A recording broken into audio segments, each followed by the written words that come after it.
Hey. Oh no.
Okay.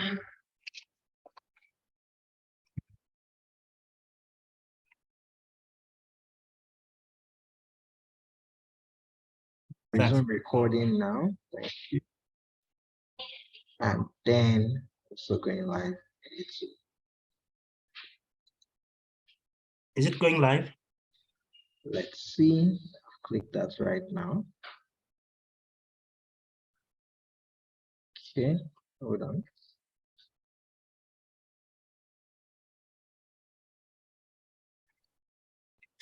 What we can do, let me admit the participants, then you can share. If, in case you have any difficulties, you can use the WhatsApp group. Okay, so hold on, it's not going live on YouTube. Okay. I don't know, maybe you could also check on that for me. But yes, you could please attend. What's the error? So it's taking me to log in online. So okay, I'll share with you the login details. Okay.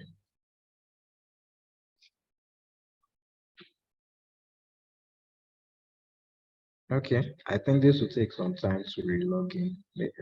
Please try it on your end. I mean, going live on YouTube. Anyway.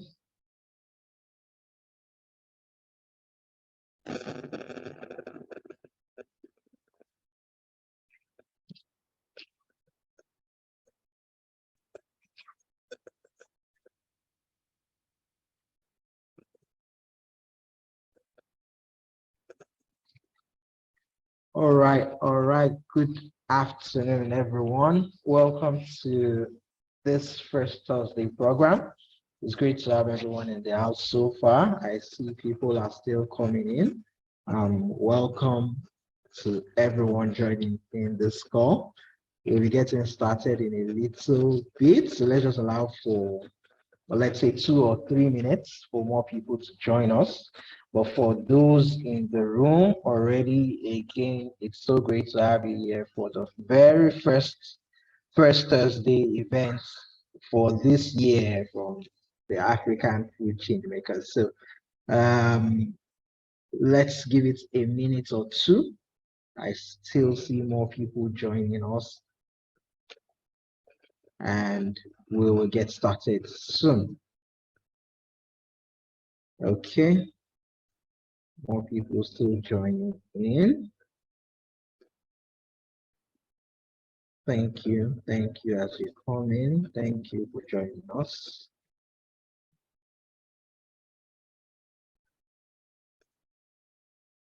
Okay.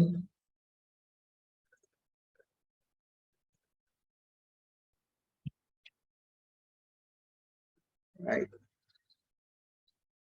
Once again, welcome to everyone on the call. Again, thank you for joining the very first Thursday's event from African Food Changemakers in 2023.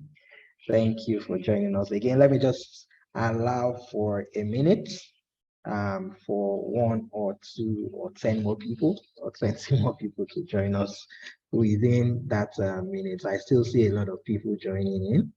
So please, I crave your indulgence for a few more seconds. Let's allow a few more people in. Thank you.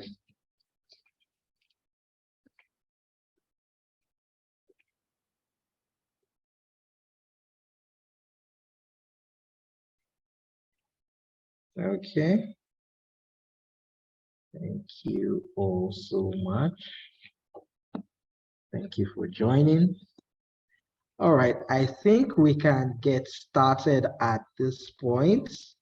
Thank you, everyone, once again. It's a pleasure. Just as mentioned, this is the very first Thursday from us here at African Food Change Makers for the year 2023. It's such a pleasure, such a wonderful honor to have you all joining us for this session. So very quickly, I'll be running us through our agenda for the day. And for today, we'll be starting off with a round of welcome activities, and then going on into opportunities which we've curated for agri-food entrepreneurs in the house like yourselves. Afterwards, we'll be going into a session with our speaker. You surely do not want to miss that. A lot of insights coming your way during that session. And I also recommend that you come with a pen, a paper, or a book so that you miss nothing from there. Afterwards, we'll be going on to connecting with African Food Change Makers and then some closing steps. So without wasting much of our time, let's get right into it. For entrepreneurs in the house, please use the chat box, introduce yourself, share your name, the country you're joining from or the country your business is located in, and the name of your agribusiness. Please share that in the chat. Feel free to connect with other like-minded entrepreneurs, right? Feel free to share. I see some people already sharing some messages in the chat box. Please go ahead, introduce yourself, connect with people through the chat box, stating your name, your country, and the name of your agribusiness. And of course, should you encounter any challenges, any problems, we have people in the chat, we have team members on the call ready to help you sort them out. So feel free to share in the chat also in case you are experiencing any challenges. Welcome, Ali Issa Saleh from Nigeria. Welcome, Phil Gaffney. Welcome, Fidelia Aguera. Welcome. Sorry if I don't pronounce your name properly. My apologies. All right. Other Japheth, it's great to have you in the house. Alex Ewinyu, welcome everyone. Welcome everyone. Please keep the introductions coming. Karabo, I see you. Taziona, I see you also, one of our community members. Welcome. So please keep the welcomes coming through. If you see someone interesting in the chat, someone who fits what you might need, right? Please feel free to send a direct message to them and connect. First Thursdays is all about connecting with people in the agri-food sector, about gaining business insights, about co-creating solutions rather, and also learning key insights for the sector. Okay, without much further ado, I would also ask that we take a quick pulse check using emojis in the chat. Tell us how you're feeling this afternoon, evening, depending on the time zone you're in. I know we have people from all over the world joining in, from various parts of Africa also joining in. So let us know, how are you feeling? How are you feeling at the moment? Use an emoji in the chat box. Let's see what's the pulse of the room.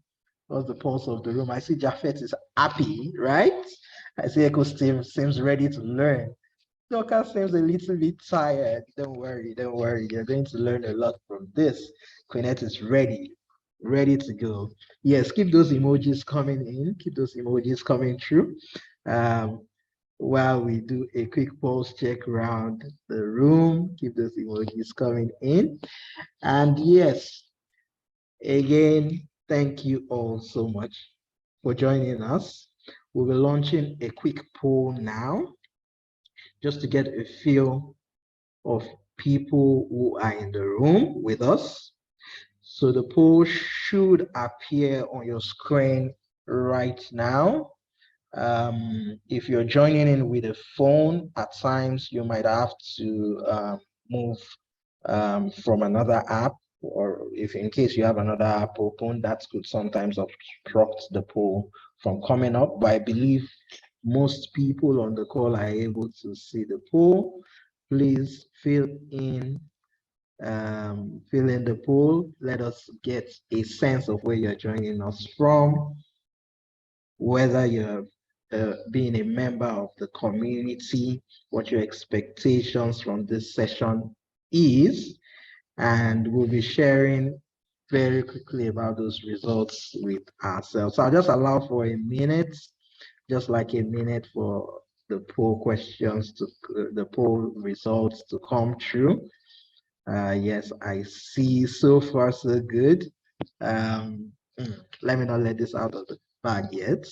Let me wait for other results to come through. I see some interesting results in the house. Okay, let's give that about 30 more seconds. Keep your responses coming through. Thank you for filling out this quick poll. Thank you so much.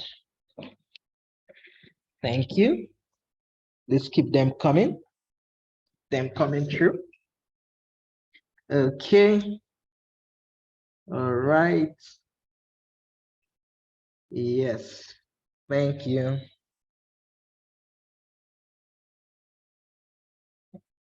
Okay. Yes. I think now I can go ahead to end the poll. Okay, someone is saying, please hold on. Okay, let me give about 30 more seconds also. Please continue filling it out, the poll. We would love to know a little more about you. Okay. All right, so I think I would end the poll now. Thank you all so much for participating in this poll. I'll be sharing results with us all now. We should be able to see it on our screen in a minute or so. Okay, so I'm ending the poll. And yes. Okay. I think the cat I wanted to let out of the bag is that most of us are joining from West Africa. But nonetheless, we have people joining in from East Africa, from Northern Africa, from Southern Africa, and even outside of Africa. So my West African brothers and sisters in the house, kudos to you. And of course, all my African brothers and sisters from all over Africa, welcome to this session. And we also see that about 50% of the people in the house own an agri-food business, while about 42 are looking to start a business soon, which is great. We are looking for more people to come into the agri-food sector, right?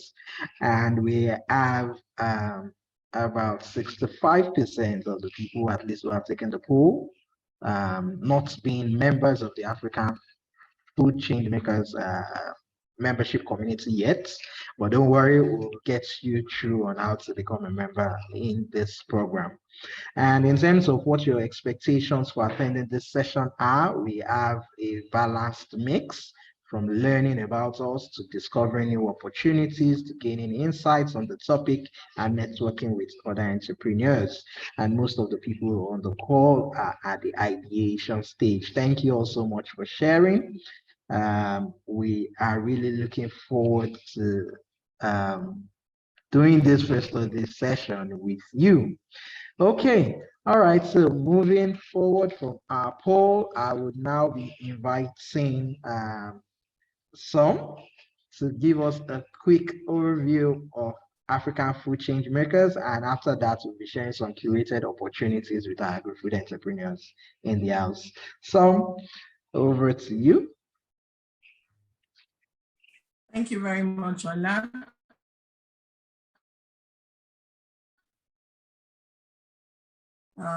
Like Ola, just coordinating manager here at African Food Changemakers, and I'll be taking us through very quickly, for the sake of time, a quick overview of who we are and what we do at African Food Changemakers. So African Food Changemakers is a not-for-profit organization that came about as a result of a merger between two sister organizations, Nourishing Africa. Many of you who've been with us for long enough will remember us better as Nourishing Africa. The sister organization, which is Changing Narratives Africa. So last year, both sister organizations were merged into what we now know as Africa Food Changemakers. And who are we? Very simply, Africa Food Changemakers exists as a hub, okay?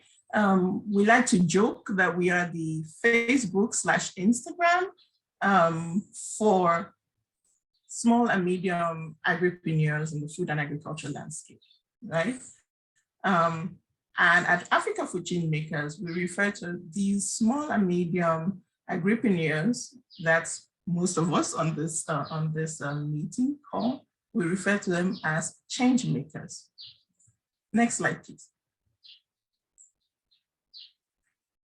And so our mission is that we enable these change makers to start and to scale their businesses. So to become resilient and to scale sustainable agribusinesses that feed Africa and the whole world. And our vision is 1 million of these change makers who are successful and who have sustainable agribusinesses that are transforming the food ecosystem and recognized and respected across the globe. Next slide. And so how do we do what we do at Africa Food Changemakers? Number one, we do it in full hub, which my colleague will be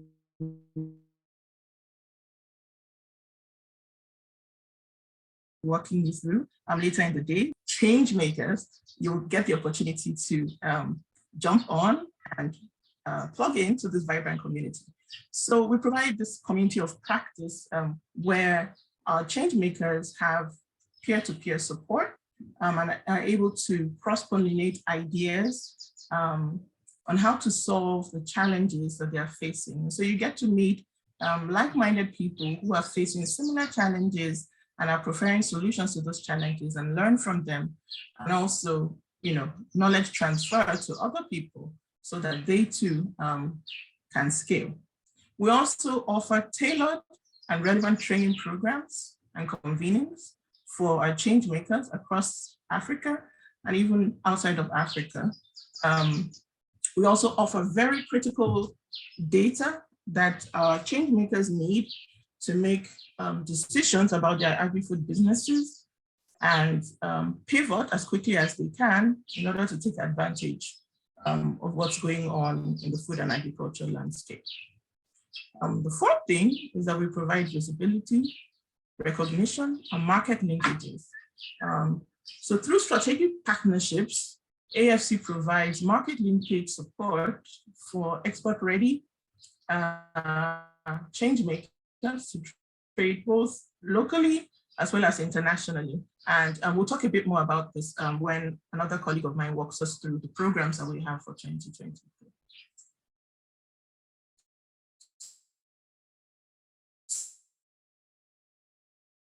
So, thank you, Ola, of the COVID pandemic in 2020, sorry. And at the time, over 300 businesses across the continent benefited from this community support that we were able to provide. We've also been able to support agribusinesses to increase their sales and their incomes, and more than 80 members in the community have found new customers, suppliers, service providers, increasing their sales and reach by over 30%.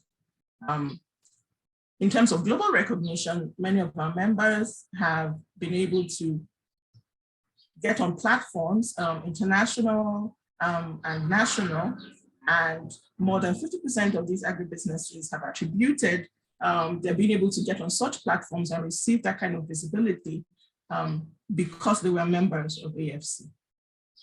So right now we are at a total of over 2,000 members, although way beyond these 2,000 members, our reach in terms of the connections that our members and the influence that our members have over local rural communities, our reach is way above 1.5 million people.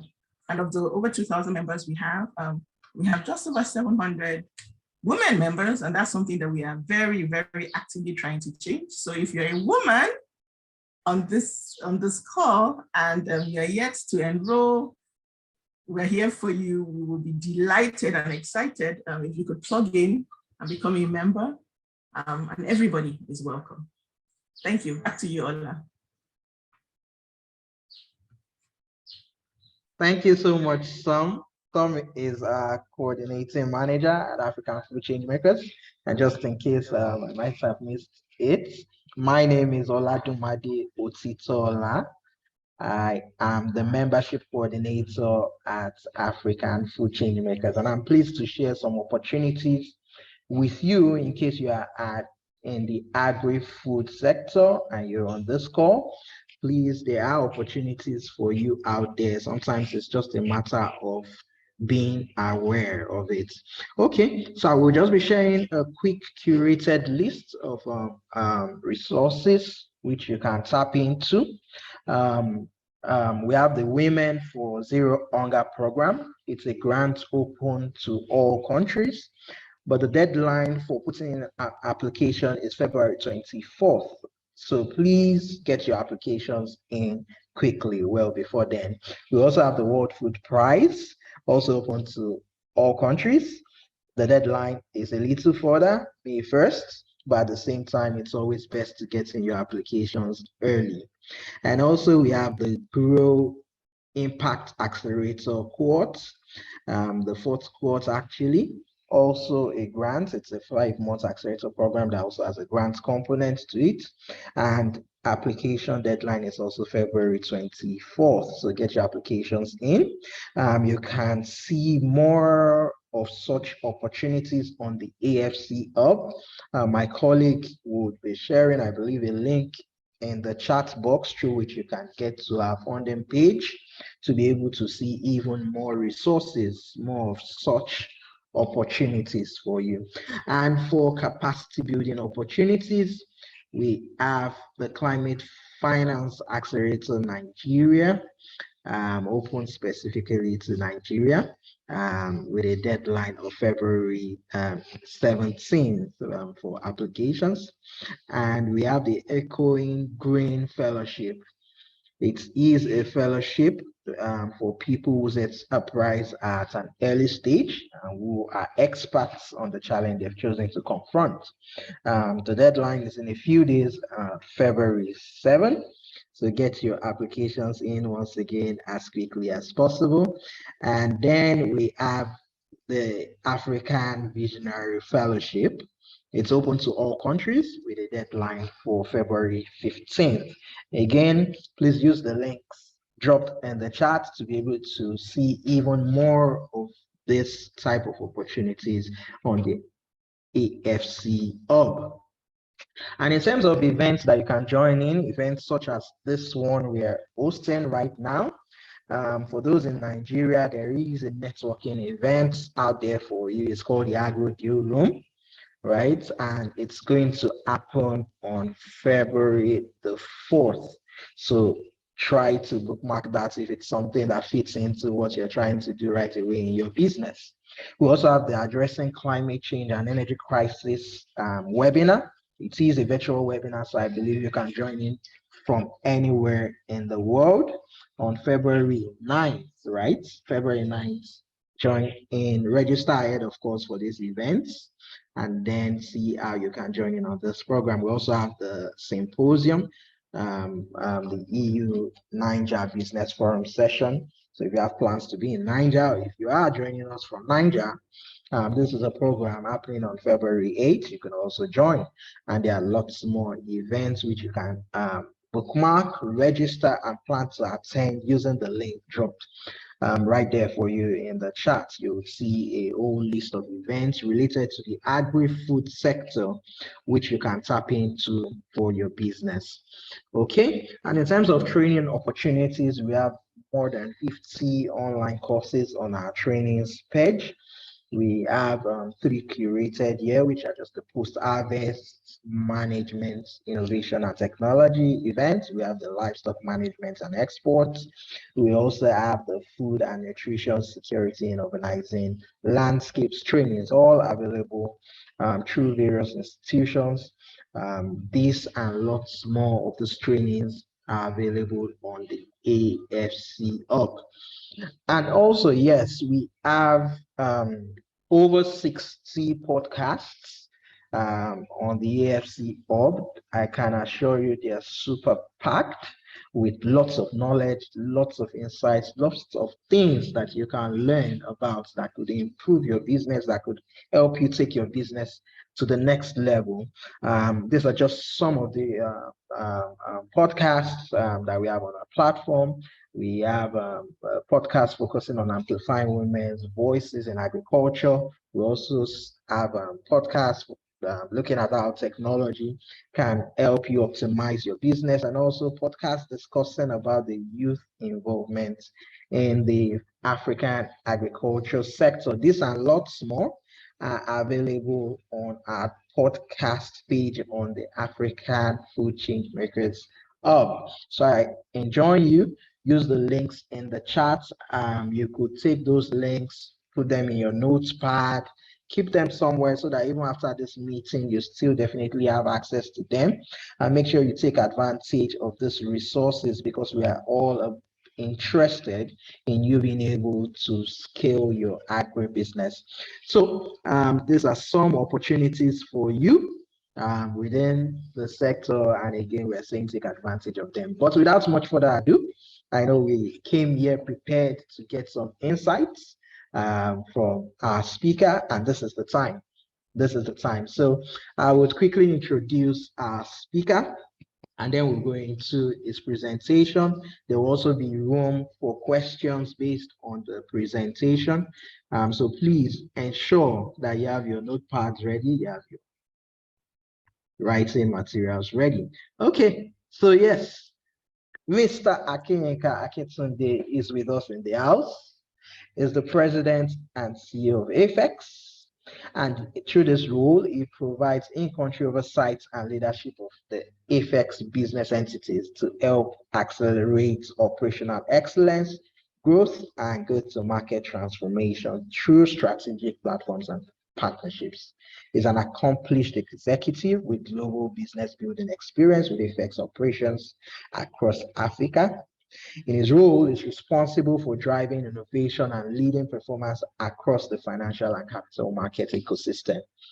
The hallmark of his leadership is a core belief that culture drives success, and self-disruption is the best way to win in the market and serve clients. He bagged his MBA from the Lagos Business School and has a certificate in corporate innovation from Stanford Graduate School of Business, California. He specializes in strategy, finance, capital markets, product development, and business technology. It is my pleasure, my honor, to welcome Mr. Akinyenka Akintunde into our midst today. Mr. Akinyenka, please confirm that you can show your video and you're able to speak.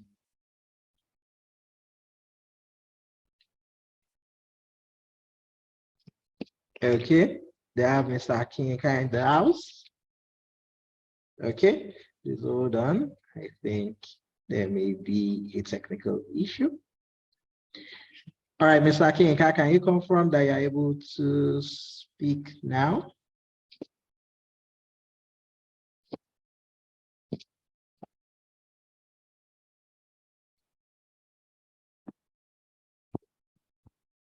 Okay, it's old. Hi, Olu.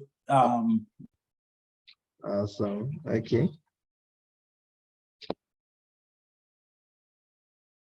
makers, especially in the African continent, is always something that we all need to strive for to make happen, because when you talk about food, clothing, and shelter, food always comes top of the line.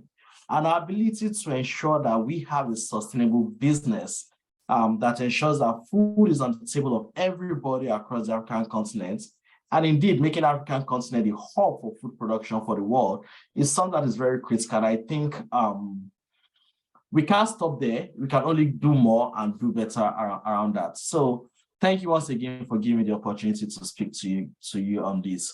I've been tasked we're talking about a very, very interesting topic, which is surviving and thriving in 2023. As we all know, 2023 is a period in time where a lot of activities are going on globally, where unfortunately we don't have the blueprints on a global scale to drive survival. But we have to live through it one way or the other. So please join me as I go through this session, and I'll try and share insights, and then we'll have some interesting conversations around it. So we'll start by looking at global outlook. We'll start our conversation looking at what's going on globally, and then we'll drive down to the key drivers across the numbers, right? So a lot of us are familiar with these key numbers that drives operations. And then we'll look at the issue of food security. Is it a real threat, or is it something that we perceive might happen? After that, we'll now talk about how easy is it for businesses operating in the African continent to attract capital required for growth and for operations. And then we'll round up the session by taking a case study of Nigeria. We'll look at the macro policies, we'll look at the impact on agriculture, we'll look at how various players that are instrumental to the economy play and how it's likely going to affect the business. And then lastly, we're going to touch on some short-term and long-term activities that I call toolkits for survival. Please go with me on this journey, and I hope to learn as much from you as I hope to present for you all. So where we are globally right now is something that is unprecedented in human history, right? From 2020 till date, we've seen back-to-back impacts of global factors that nobody could have predicted. When the COVID hit the world in 2020, it took everybody by surprise, right? Even though there have been nuances of it happening, but nobody imagined that it's going to be a global pandemic that would lock down the global economy. And almost immediately on the back of that, when the whole world was starting to recover and businesses were starting up over again, Russia-Ukraine crisis hit a high gear. And all this accumulated in the fact that food prices globally reached an all-time high in 2022. And the impact of that is very, very significant, because the rate at which we went from moderate food prices to very, very high prices in 2022 was so much that a lot of people attributed that to some of the disruptions we are seeing now. Now, when the COVID pandemic happened, most economies globally embraced a protectionist stance, right? Protect your food system in your country, limit exports, ensure that your citizens have enough to eat and feed for themselves for at least 6 to 9 months before you can start thinking about export. Now, that's slowed global trade significantly, making countries majorly across Africa and in some parts of Asia who are not self-sufficient to feel the brunt of that.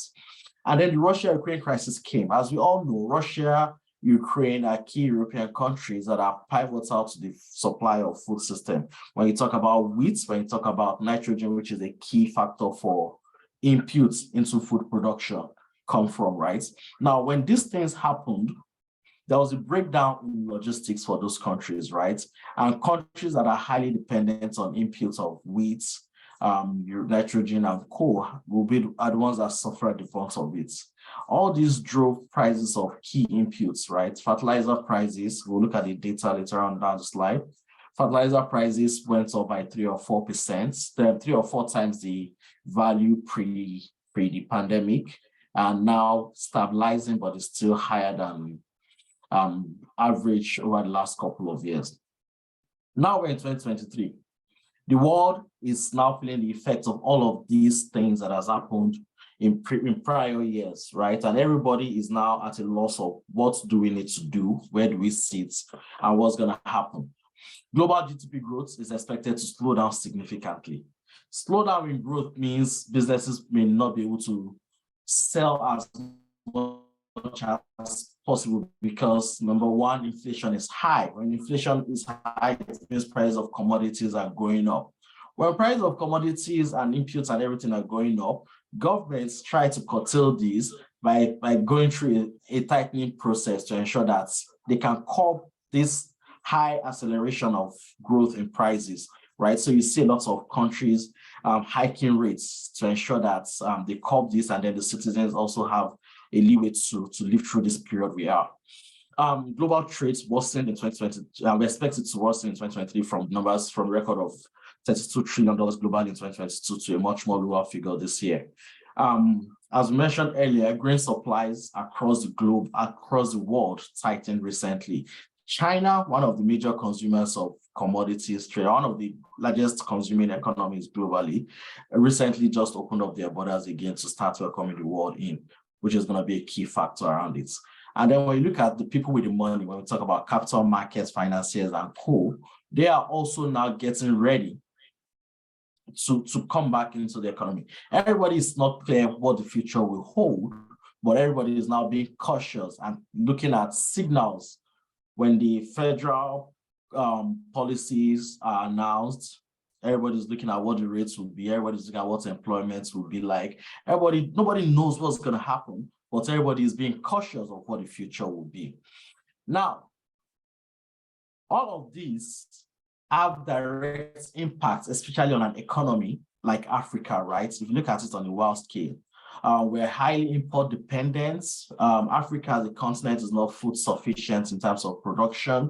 Our labor force is highly dependent and skilled in the agricultural sector and the rural community. Our flow of goods and services within Africa is not even up to the quota of Africa to the world, right? So all of these dynamics are the things that are shaping activities there. And all of these are not far-fetched from what affects individuals as well, right? So all of these things happening on a global scale are directly impacting our lives as Africans. And now, over the last couple of years, we've seen a lot of depreciation in currencies of major economies, right? If you look at the chart, the graph there on your left, you'll see Ghana with a sharp depreciation of almost 50% in its currency. What does this mean? It means good news for the Ghanaian people, meaning they could export more. But the question is, what's the cost of what they are producing to be able to export more? And what's the implication of that? Yes, that's it in a global level. But when you look at now a lot of nuances, right? If you're a Ghanaian and you export cocoa, right? Then there are lots of policies around LDIs that you need to factor in, the role of the government. How do you ensure that you can play here? Currency devaluation is not what a lot of countries hope for. But it has proven that when you devalue your currency deliberately or by natural in your economy, then you get to increase your exports. When you increase your exports, then foreign currency that comes into your country greatly increases. If that is the case, then it means that more FX coming into your country means your local currency is in high demand, and then it balances that devaluation that has happened on your currency. But for most African countries, that has not been the case because there are lots of factors that drives this. Global growth for the last 2 to 3 years has significantly reduced, right? So devaluation of the currency with slow growth means that the earnings per capita of citizens in all those countries is greatly reduced, right? If you look at all major African countries, we experienced a major devaluation. Egypt, that has proven to be one of the highest African countries to attract foreign FDIs through their economic policies, are not even having it the best as well, because there are lots of talks around the role of governments and military in terms of their operations and activities. So all of these activities are coming at a time where nobody has a clear direction in terms of what is going on. And Africa is at the center of this. Now, like we mentioned earlier, right, price of all of these commodities are going up and everywhere, right? Inflation is high. Food security is now a huge concern. And why is that so? If you look at productivity across Africa, right, this data out there keeps pointing to the fact that we are not reaching the productive capacity we have the capacity for as a continent, meaning we are still below our capacity. And a lot of factors are going on towards there, right? Fertilizer prices are all-time high, like we said, and they're currently moderating. Commodities prices, which has a direct correlation with input prices and the valuation of any currencies, are also increasing in tandem, making it very, very difficult for the average human to catch up, especially when you're not even producing this food. Even if you are producing food, you keep enough for you to be able to consume, and the little you have left, you pray that you'll be able to sell it for good value when you have a good access to markets. Now, if you look at the graph on the lower left corner of the screen, you see Africa's cereal production, which is very, very key for nutrition, is way, way below global numbers, meaning there are lots of opportunities there and gaps that we need to look at there. All of these are things pointing to the food security gap across the continent. These are pure price of commodities. On the other side, we have infrastructural gaps that makes it very, very difficult for us to be food sufficient in terms of production and consumption, right? Our stock for a long period of time. Farmers don't have, producers of commodities, of these food commodities we talk about, don't have access to the raw materials early enough. Cost of financing is astronomical, right? And we'll look at that in some slides down. All of these factors and global dynamics is not making it easy for food production across Africa. So the verdict is food security is a threat to the African continent. But the good news on the back of that is food security, food production is an opportunity for Africa to build its capacity to produce more food locally and export it to the world. When there's a shortage or when you're not reaching your potential in production, then it means that you have a higher upside. Capital flow to the continent is very low. Input consumption across the continent is very low. Access to capital, access to inputs, they're very, very low, meaning price of these commodities are near rock bottom right now. This is a good time to invest in Africa, but the question is Africa ready to accept these potential investments coming on board? And which is why I commend this kind of initiatives that we have at the AFC, where like-minded people that are concerned about the food security and drive of Africa, focusing on nutrition and co, can come together and come up with solutions and partake in events and activities that continues to promote production and the capacity of the continent. Capital is what everybody wants, right? We all want money. Now, with all the various macro activities coming on, the question is, are we poised? Do we have the capacity to attract capital? Unfortunately, the ease of attracting capital, the current global dynamics we're in doesn't make it easy. Most people with cash to give or to invest across the continent are given the choice of either investing in their own country, which has a higher return due to high inflation that is currently going on, meaning it's easier for them to keep their money in dollars and save it in the US, where they get higher returns by interest rates naturally. And the opportunity cost for them, or the alternative for them, is to invest in Africa, where the risks are higher. And unfortunately, no logical decision makers will put their money where the risks are higher, especially when you have capital controls that makes it difficult for you to take out your money. So we see a slowdown in FDIs coming into the continent, and it's going to affect a lot of production activities.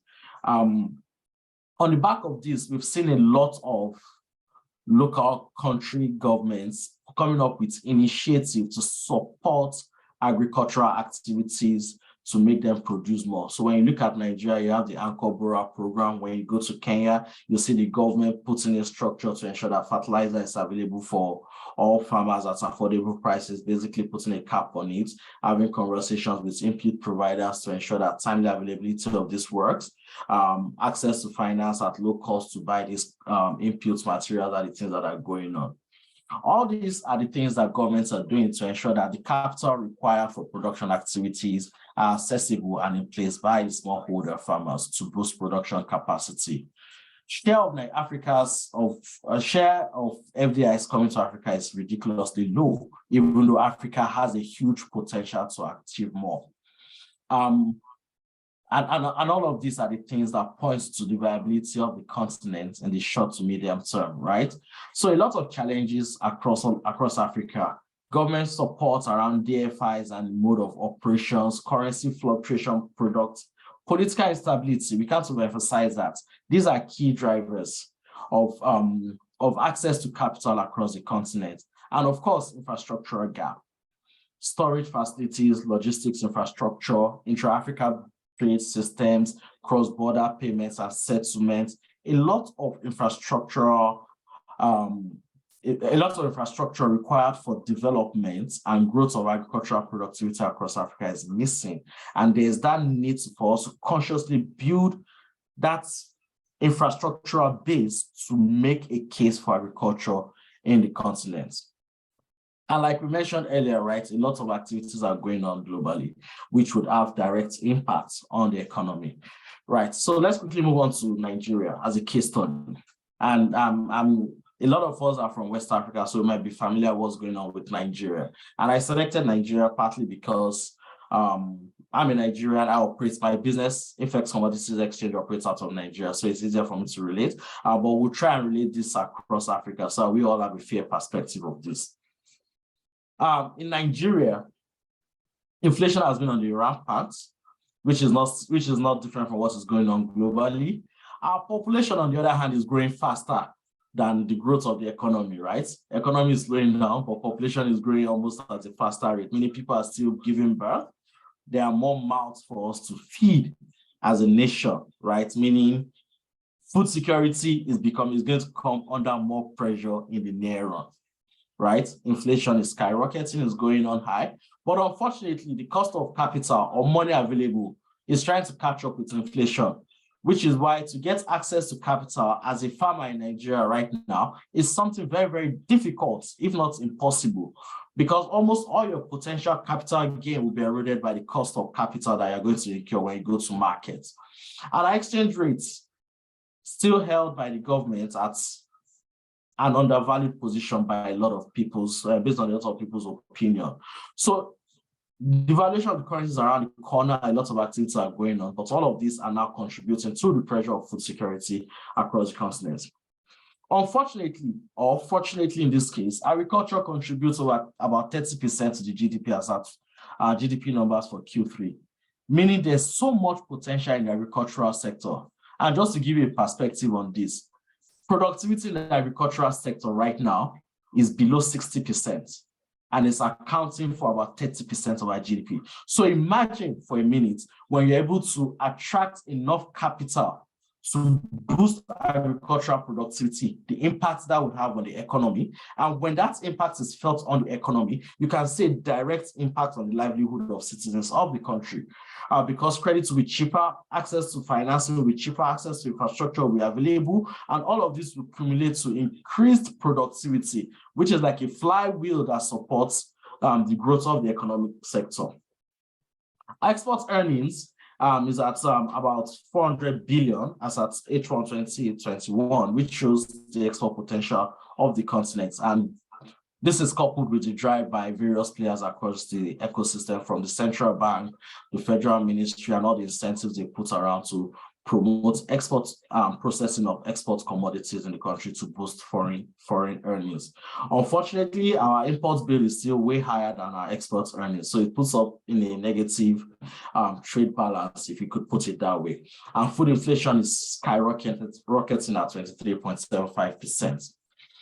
On the other side, over the last couple of years, due to lots of factors we've mentioned, low production due to low fertilizer usage, increased export activities, Naira weakening, people shifting from conventional crops to ensure that they conserve their soil, increased global demand for some of the commodities, flooding risk, a lot of infrastructural gap. We are seeing muted growth in production activities by smallholder farmers, right? So a report published by FX Commodities Exchange, which looks at production outlook for the year, estimated that maize, paddy rice, sorghum and cocoa production would reduce in this 2022-2023 season. And that is due to low adoption of inputs by lots of smallholder farmers, no accessibility to capital, and the flooding risk, which crystallized last year, was a clear indicator to a lot of people to invest less in this sector. What is likely going to happen this year is another story, which we'll talk about, as a lot of people are now putting in more structures to ensure that they can price in the risk, the potential risk, and then play around it to ensure that they can increase their upside to a large extent. On the policy side, recently, earlier in the week, the central bank increased the policy rate to 17.5%, which is like the 6th time over a period of 12 months, right? And that goes to the fact that cost of capital is going to increase significantly. And what this means, like we mentioned earlier, is that the cost of financing by smallholder farmers is likely going to erode the profitability of the smallholder farmers. So all in all, I think we need to wrap up on time. All in all, it's looking like gloom and doom for the economy. But we believe that there are lots of potentials, and we're going to talk about the toolkit for us to be able to survive in the year. And this is from our understanding and our learnings as a business over the last couple of years, where we've been able to put in structures in place that has helped us to weather the storm. So from our own perspective, we're looking at two-pronged approach: what we need to do in the short term and what we need to put in place in the longer term. One of the key things is, as you play in your food businesses, right? One of the things I keep telling people is that SMEs are the driver of the economy, right? Either the economy, when the economy is growing massively, you see that is the young, small businesses that wakes up every day to make it happen, that is contributing on the aggregate to the growth of the economy. So it's very, very imperative that we understand the key risk across the value chain that we play in. So for example, if you're a rice milling business, you need to be able to understand the impact of flooding, whether it crystallizes or not in your business, right? The flooding may not occur every year, but the year it does occur, what do you have in place to mitigate it? Now, we're entering into unprecedented waters, 2023. Election is around the corner. One thing that is true about the election in Nigeria is that there will be a change of government, right? And that's the fact we know. Aside that, post-May, nobody knows what's going to happen. Post-March, nobody knows what's going to happen, right? But if you understand the nitty-gritty of your business, then you have a fair advantage around what you need to play around. Who are you? Who are your key suppliers? Who are the key people you supply? What's your source of financing, and what's the impact been since the CBN started raising rates? Do you have access to the capital you always use? In school, we're taught that the best source of capital you can have is other people's money, right? If you don't have that, you have to use your own. Do you still have access to free credit that you can leverage on to grow your business? The other key part is you need to build up buffers. Over the last couple of days, anytime I log into my system or I go on YouTube, the first thing I see is don't buy anything because inflation is going to be crazy. The world is going to go into recession.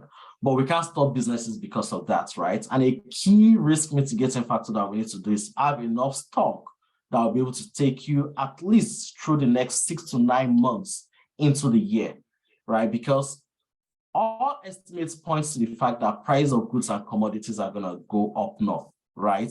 And for you to be able to access all those goods and services at cheaper prices early on will always give you a competitive advantage in the market.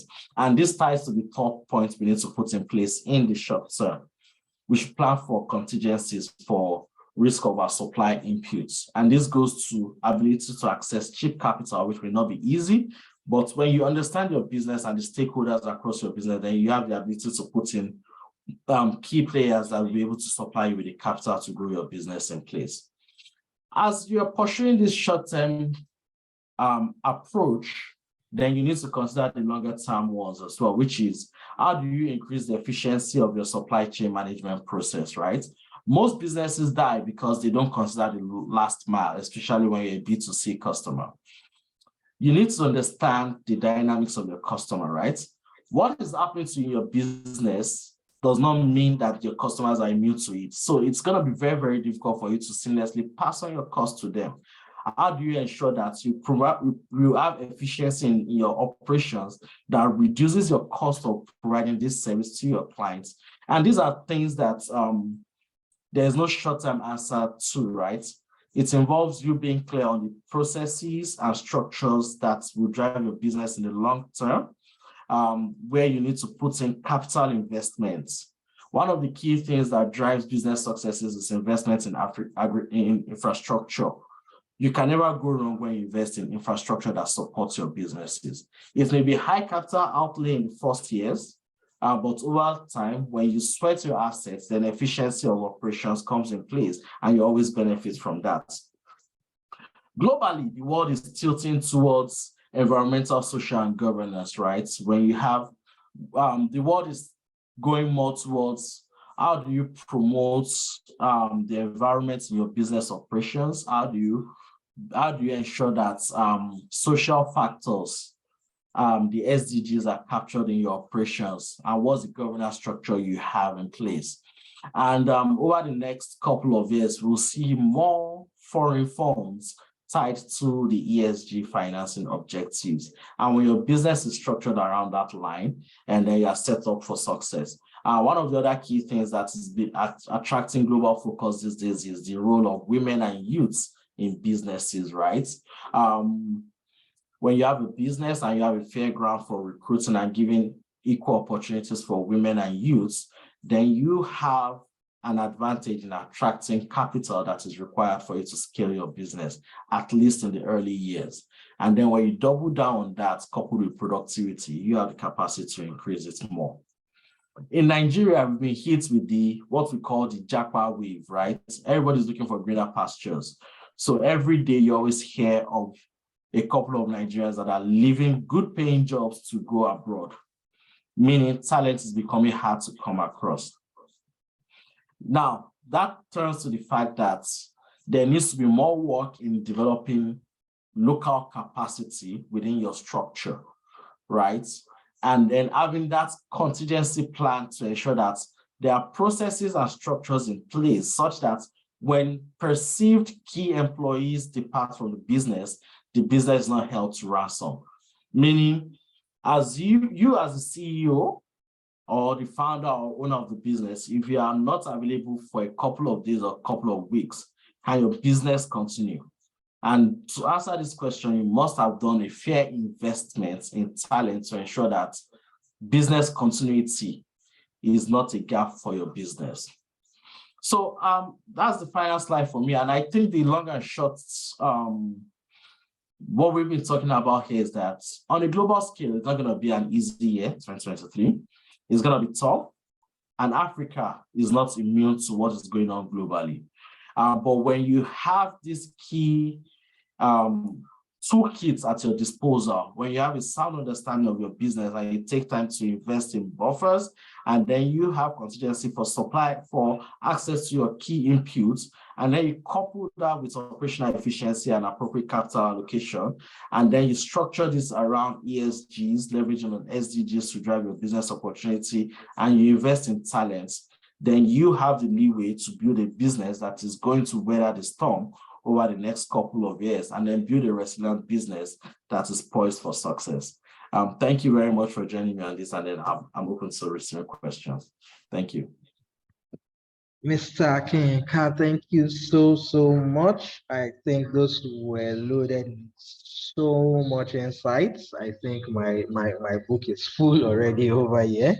So many things to consider, and you know, for me, I'm saying that yes, there are challenging times ahead, yes, but there are ways through which you can actually weather the storm, you know, and even thrive in this difficult times that may be ahead. I would say we take questions now from people in the room.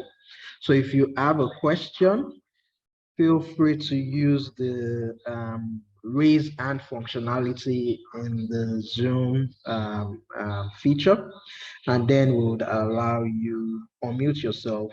And within 30 seconds or so, we are pressed for time, please. So keep your questions short and succinct.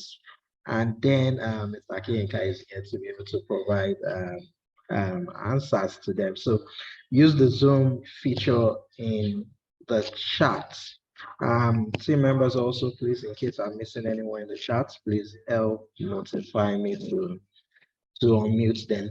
But yes, I think I have a question, Mr. Akienka, right now. So you talked about being able to build buffers, right? I think that's something that even away from, should I say, even in your local community or in your local household, it's a concept that, with the heavy inflation that's all over, it's something you want to do. But then again, there's also sometimes the cash constraints, the finance constraints in terms of actually building that buffer. Are there any creative ways you can recommend for agribusinesses to be able to still, find a way to build those buffers for their businesses so they don't run into crisis? Thank you for that, Olu. And I think it's not going to be easy. We can't shy away from the fact that it's not going to be easy, right? And the question you just asked is one of, should I say chicken or the egg, right? You need buffer, you need capital. You need capital to get the buffer. You need the buffer to make sales that will give you cash flow, that will increase your ability to get the buffer, and then you keep rolling it over. I think it's clear, a lot of governments and private sector initiatives are in place to provide access to capital for small and medium enterprises. And before we started this presentation, we went through a lot of grants opportunities across the continent and across Nigeria that are available. Now, most of the things that people look for in businesses, especially if you're small and medium enterprise businesses, the value of sustainability, right? How sustainable is your business? When these grants or free cash pipeline dries off, do you have a sustainable business in the making? And I think that's where a lot of SMEs now need to focus more of their operations, ensuring that the business is sustainable. Now, there are a lot of structures you need to put in place, just pure operating structure that may not require capital outflow. When you have all of this and then you focus and you craft your strategy around the ESG and the SDG goals, as sustainable development goals, then you have a case to be able to attract some of this cheap financing from some of these foreign FDIs and government agencies that gives these grants. At this point, I don't think I would advise anybody to go for commercial loans from any bank unless it's very, very clear that your operating margin far exceeds the cost of what you're going to incur when you go to the bank, right? And then the other thing that you could do is now look at the concept of blended finance. Get commercial loan and then combine it with cheaper FDIs to reduce your cost of financing. Now, it may not be all of these activities take time for you to build credibility, right? So if you can start the engagement process with key grant providing entities or entities that are focused on agricultural activities that have reduced interest cost, then you get to be able to have a planned or expected source of capital that you can plan around for the period. But the concept of building your business to be sustainable is very key. Every donor organizations, everybody financing your business will look at sustainability of a business before they put money there.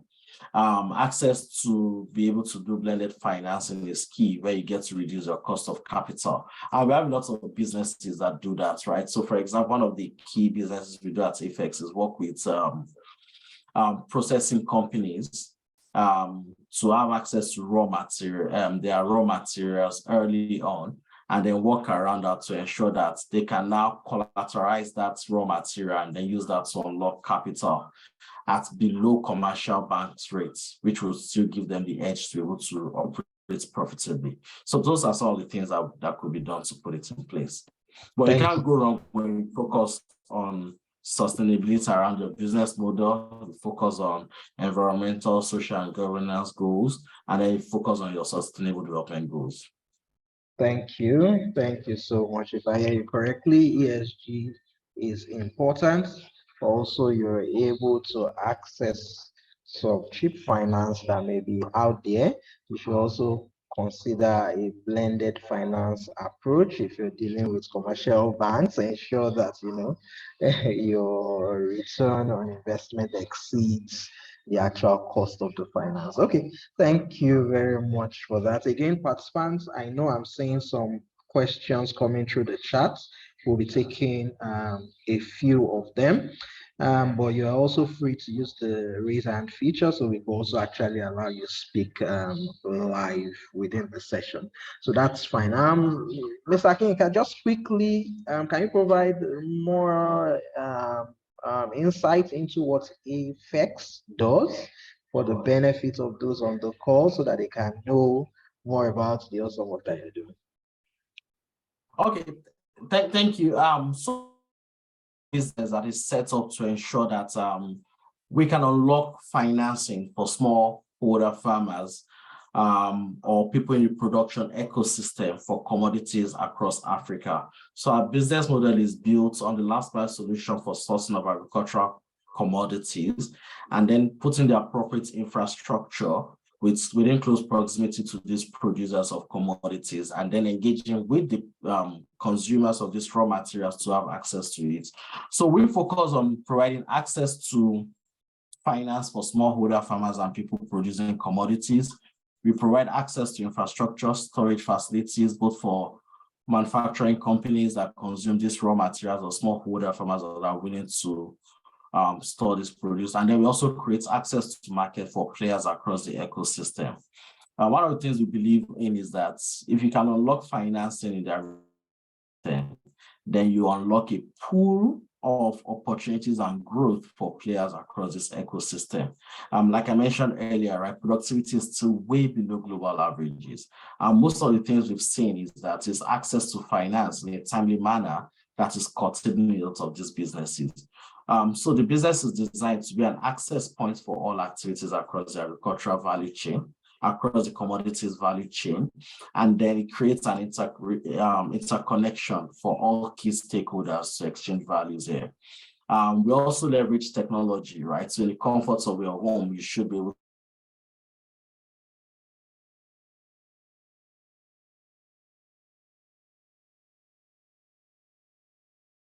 farmers as value that will not operations. Okay, thank you. We have some questions in the chat. Let me see if I can take one or two or three of them. Okay, so we have one question from Akanimo Ntia. Is interested in what may be key strategies to risk mitigation to reduce losses for poultry farmers in Nigeria. I don't know if you have any recommendations for him or her. So poultry farmers in Nigeria are one of the people that usually bear the brunt of high commodities prices in the early years, right? As we saw in 2020, 2021, even up to 2022, when commodities prices skyrocketed, we saw a lot of they couldn't access. Maize go from below 160, 170,000 in 2020 before the harvest to over 200 to 30 to 40 by the following year, that's 2021. And then a lot of businesses closed down on the back of COVID and access to financing activities. So, and then those that were seeing business had to now increase their cost of the sales price, which had a ripple effect across the economy. And you'll see from buying egg, right, the price of egg has moved astronomically, which makes it quite expensive. Now, when you're into the egg powder process, I think my recommendation will be twofold, right? Can you guarantee your source of getting this eggshells, that is all the raw material that is used for the powder processing of the egg, right? If you can go into partner. So a lot of food, animal feed producers actually have poultry as a line in their operations, and then they produce some of these, they produce eggs which they sell. Is it possible to go into supply agreements with them to leverage on their network to be able to get the appropriate raw materials that is required for your plants. And then poultry is one of those businesses that is almost everywhere across the country, even though it's concentrated among these big players in key parts. Having access to all of those and then ensuring that the location of your plant is not far away from where you're sourcing your raw materials and the whole supply chain around it is key. The other part is there are a lot of businesses that do venture financing, right? So if you could engage them, where your capital outlay will probably be 10-15% of the total capital you need, and then you lock up the raw materials, and then you get to circle that value on top of that, would also release more value for that, and then you could also grow it on the back of that. All right, thank you, sir. I hope that answers Academy's question. We have someone also interested in the soybean market. I don't know if you, have resources for that value chain, but I'll take the question all the same. What's the outlook for soybean farming looking like in year 2023, and what ways can more value be added to soybeans? That's coming from Solomon. Hi, Solomon. Soybean is an interesting market, and I think it's one of all those commodities that the demand for it would increase significantly, especially from Nigeria. Partly because Nigeria has one of the very, very organic ones that is high demand globally. Soybean meal too is attracting a lot of global attention, especially from Nigeria. So if you go into that business, then definitely something that would work for you. The downside of it is the aggregation process. How do you source it? Production in Nigeria is below 1 million metric tons, right? So if you don't have an established value chain, then you need to get into the room with people that have this value chain and then be able to get it through them at affordable prices that doesn't put you at the short end of the market. So soybean is going to be an interesting one. Soy meal the demand for soy meal is not going to go off anytime soon. It will keep increasing. And then because our production in Nigeria is still very top quality and the demand for it is still high, then I think it's something that would give value in short to medium term. Okay, thank you, sir. I see equals. I hope I don't get this name wrong. Please forgive me. But Salvation, I also see your hands up. Please hold on. Just one question in the chat to be taken quickly. I think from Uko. With the focus on promotion of high-resistant grains like millets in 2023, where does Nigeria stand on this? With the Food and Agriculture Organization focusing on the promotion of high-resistant grains like millets, where does Nigeria stand on this? Nigeria's investment in R&D is extremely negligible. And that's one area we need to put in more resources. Now, the question is, do we have the capacity as a country to put the required resources to grow that sector? Our government needs to be the one to answer that. Millet production in Nigeria is still not up to the potential, right? When you go up north, you go to Kano, Jigawa, Axis, you see lots of millet production, but the production value is still very low, right? Most people still favor dry season production, which is limited and doesn't grow as much. And then the access to the seed is actually not as seamless. It comes at a high price, right? So it's always a matter of, should I go for millet or I should go for rice? And what's the potential impact of flood on it? But yes, there's a lot of R&D that needs to go into that. We need to have the variety that is climate friendly, that increases production whilst not depleting the soil and not contributing to climate damage. Does the government have that drive? Yes, but we have the capacity to invest and make it work on a large scale. Maybe no. It's similar to wheat, right?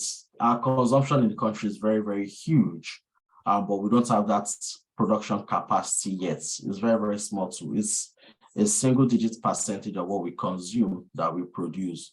more active, and it's because of the cost of production versus the value you get when you produce it. So the opportunity cost is you go for other crops as opposed to going for this one, and then you put your egg in that basket. Okay, I think we're really running out of time right now. I don't think we can take any more questions. I saw Mr. Salvation's hand up before, but I think maybe his question has been answered. Her question has been answered. I would like to thank Mr. Kinyeka so much for joining us here, having shared just so many insights and also tips on how you are going to be able to survive what may look like, a very challenging, should I say, near future out there. But, you stay resilient, and I'm sure with the tips you have shared so far, we are surely able to get through. Once again, Mr. Kinyeka, it's been a pleasure having you amongst us. Thank you so much for taking time out of your busy schedule. Thank you. Really appreciate it. Thank you for hosting me. Thank you all, and have a great day ahead. Thank you so much, sir. All right. We still have a segment or two in this program. In the next 15 or so minutes, we should be able to go through it. Okay, so I'll just share my screen once again. Okay.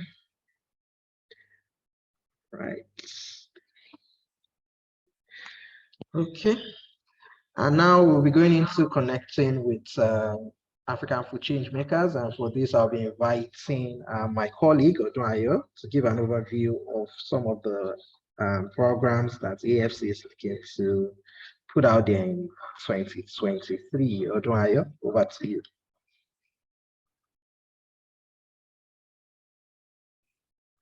Okay, please hold on. Let me unmute. Odunayo. Okay. All right, I think you can speak now. Please go ahead. All right. Thank you very much, Oladmadi. Good evening, everyone, once again. Trust we had a very great session. I actually did at my end, and I trust you also did the same. My name is Odunayo Motosho. I'm the Business Development Coordinator for African Food Change Makers. And I will just running us through a quick overview of our programs that we have in line for the year 2023 for you, the agribusiness entrepreneurs in Africa. So can you help me go to the next screen for the first program? So our first program is actually the Leading African Women in Food Fellowship. This is a program targeted at African women that are known to be doing great things in the food ecosystem.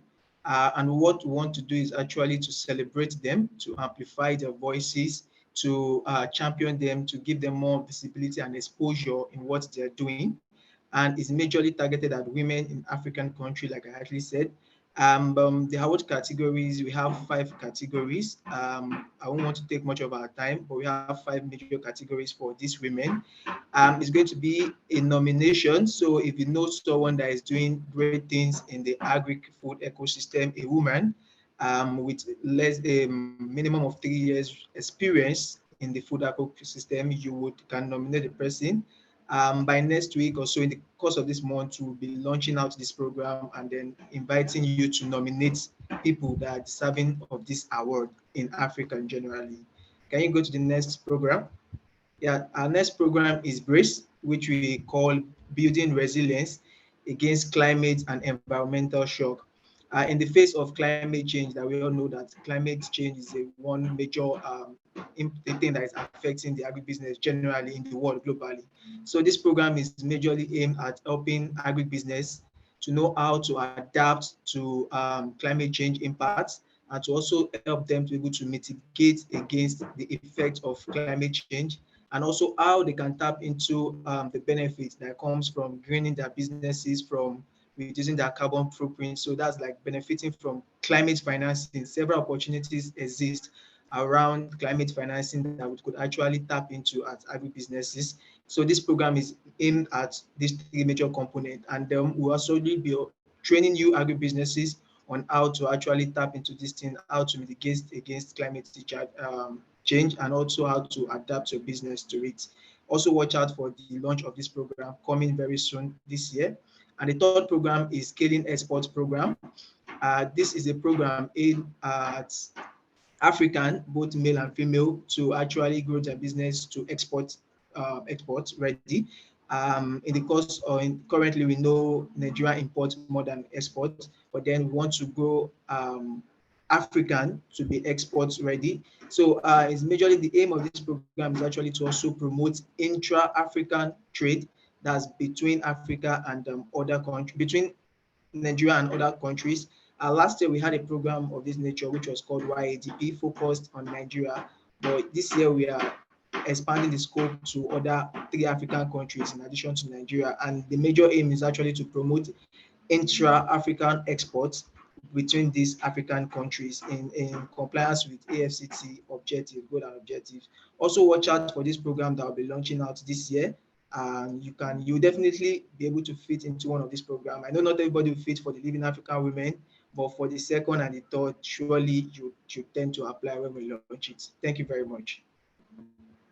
Thank you, Odnayo, for sharing 3 programs that AFC has for the year. And still writing on that, aside from those 3 programs, which he has described to us, you also have access to more programs when you join the African Food Changemakers membership community. So as mentioned, you have access to some programs.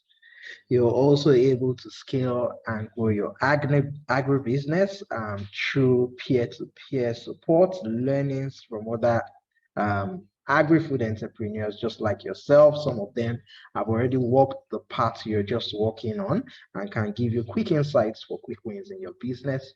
We're also able to refer our members to funding, speaking, exhibition opportunities, and connect you to global markets through various market linkage pathways.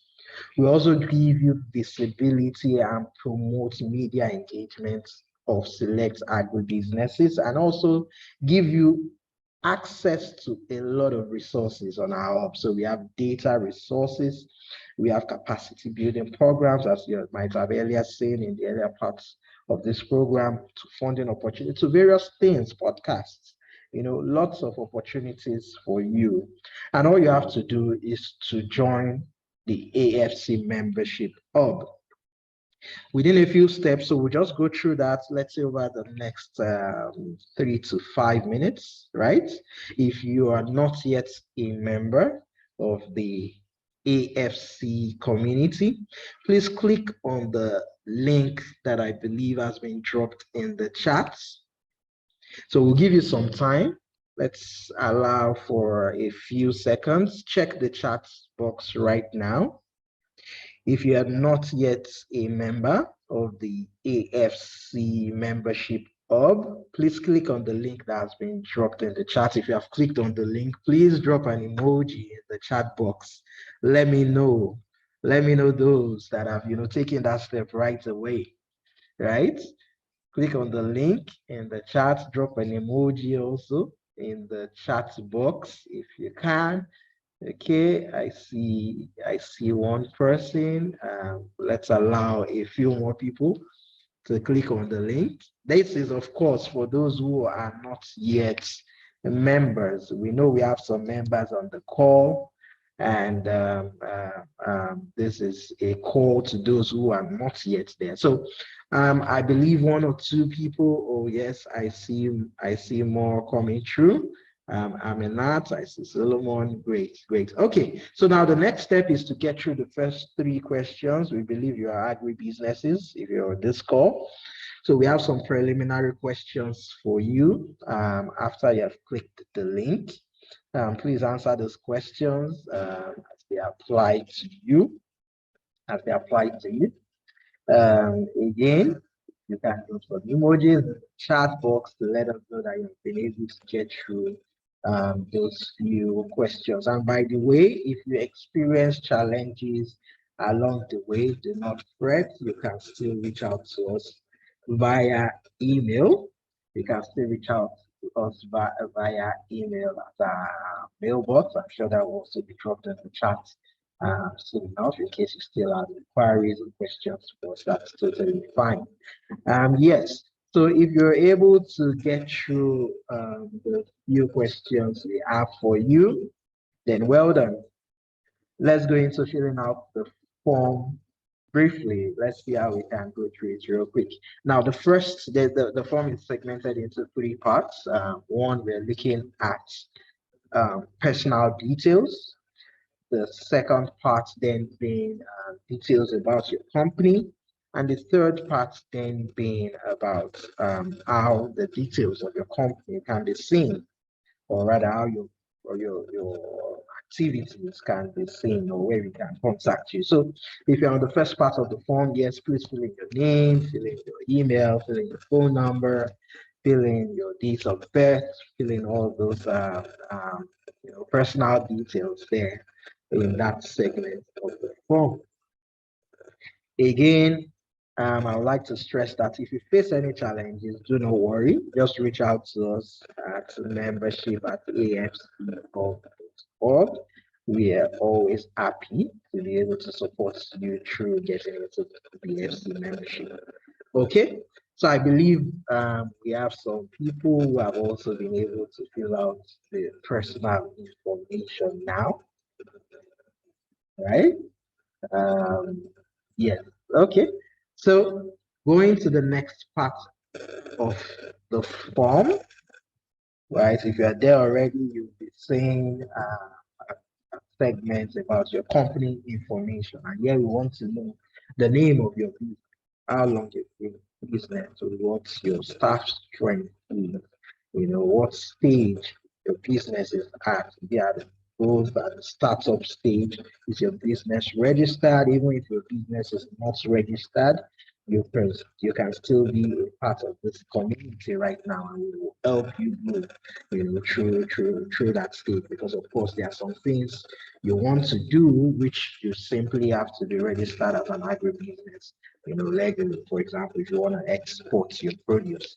But anyways, if you're on the form right now at the company information stage, please fill in your company details as required by the form.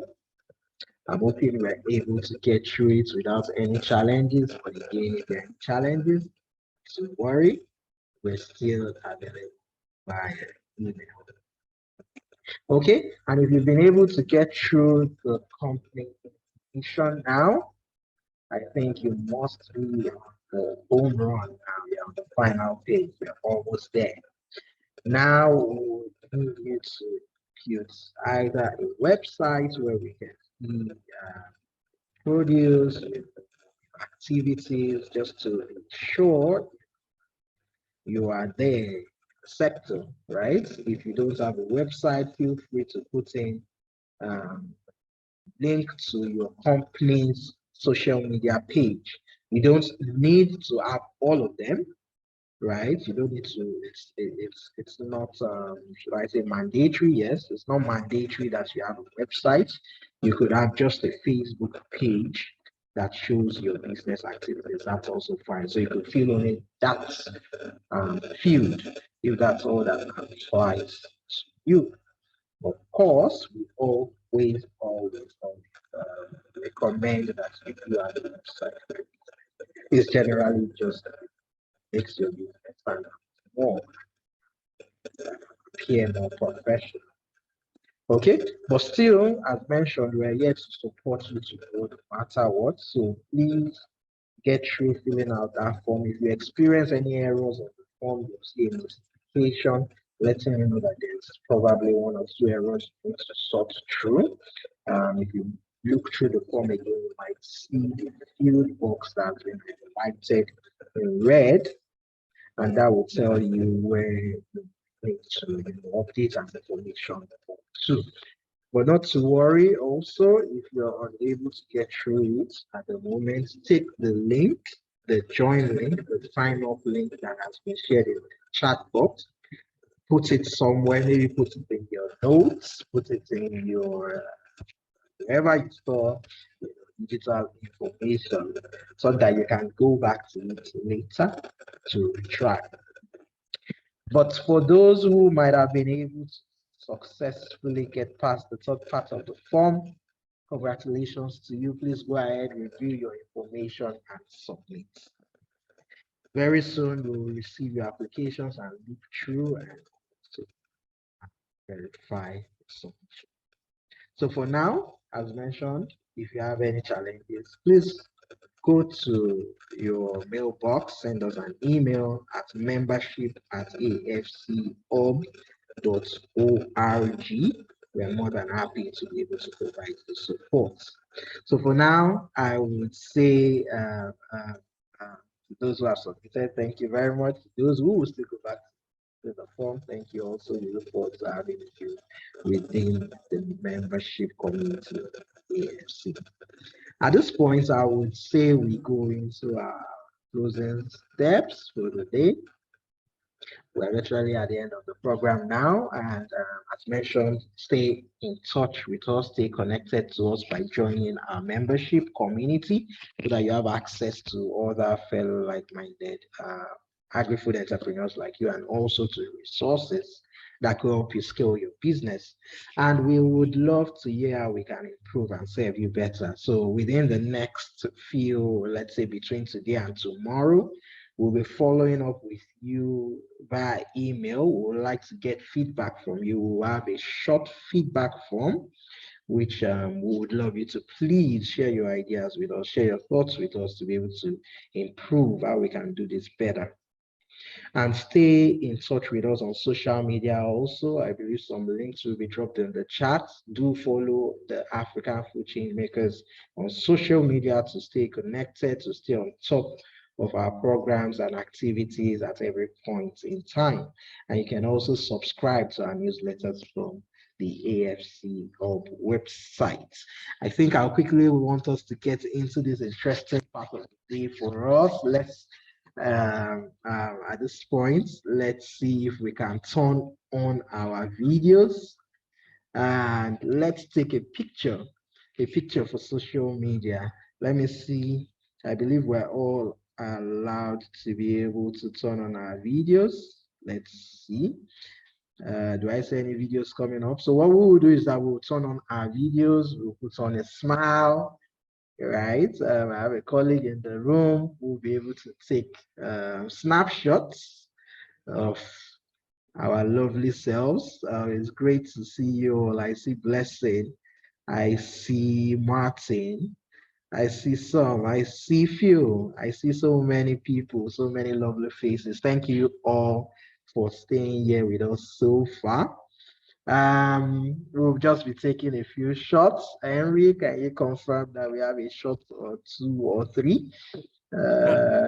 Just about. Just a minute. Okay. Please put on a smile. Let's see your broad smiles. Yes. I'm seeing lovely smiles all around. Thank you so much for joining in. Okay. Yes. Henry. Do we have shots now? I know some people's smiles are getting frozen. Right. That's fine. Yes, Henry, please confirm. Just about to. Okay, no problem. Let's keep our videos on for just a few more seconds. A number of people still have their videos off. Okay, yes, please, if your video is still so if off. you could please pause by turning your video on. Thank you. So we get to see your beautiful and handsome faces. Thank you. Please turn on those videos. Let's see you. Let's meet with you. We are good to go. Hola. All right. Thank you so much, Henry. At this point, I would invite back to the floor so she just says a few closing words. You're welcome. Thank you very much, Ola, and thank you to everybody who made out time from their busy schedules to be here today. We appreciate each and every one of you. Welcome to those who were able to successfully join and with the AFC Hub. And if you still haven't been able to do that, no problem. We're going to be sharing a follow-up email with you. The links to the hub will be in there. And the step-by-step guide will be in there to direct you on how to become a member today, so you can begin to take advantage of all the very good resources that we have for you. And we look forward to having each and every one of you in our programs for this year. So thank you very much. God bless us all, and do enjoy the rest of your evening. Bye-bye. Bye, everyone. Thank you all so much for joining us. Bye-bye. Bye.